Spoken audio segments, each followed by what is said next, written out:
J'ai reçu un SMS sur mon téléphone où on me proposait, on me demandait si j'étais d'accord pour participer à la Convention citoyenne pour le climat.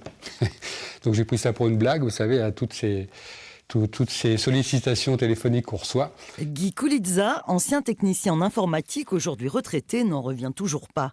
Mais la sollicitation était des plus studieuses.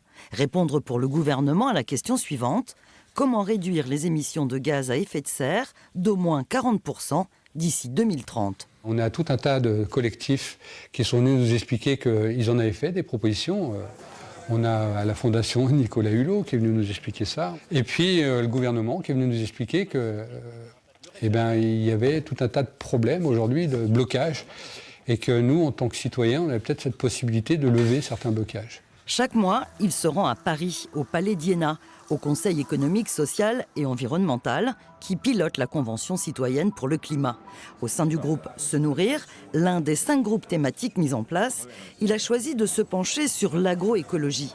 Il travaille également sur une question juridique, le crime d'écocide. Actuellement, en effet, le droit pénal ne reconnaît toujours pas les atteintes à l'écosystème.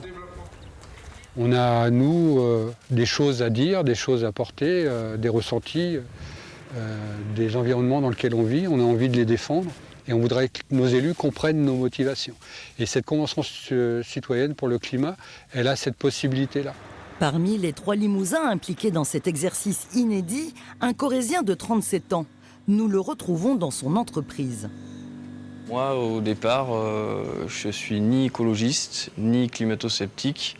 Donc je fais un peu comme tout le monde, je fais mon tri, j'essaie de faire du covoiturage quand je peux. Je ne suis pas différente de monsieur tout le monde. Mathieu Denoy, au fil des sessions et des auditions d'experts, s'est imprégné. En quelques mois, il a pris conscience de l'urgence. Il faut agir dès maintenant. Sinon, on pourrait prendre 7 degrés en 2100 en continuant à ce rythme-là. Et ça fait peur.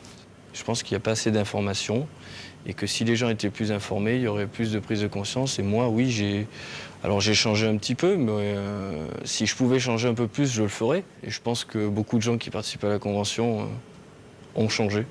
De simples citoyens en prise avec des réalités dont il faut parler pour avancer, comme la place de la voiture en milieu rural. C'est l'une des thématiques de son groupe de travail.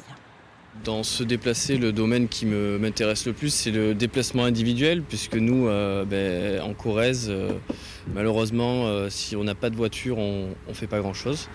Et j'espère qu'au final, nos idées seront retranscrites sans filtre, que ce soit en loi ou en référendum. Pour l'heure, il s'agit d'ouvrir la voie, rien n'est tracé. Ces contributeurs rendront leurs propositions au gouvernement début avril.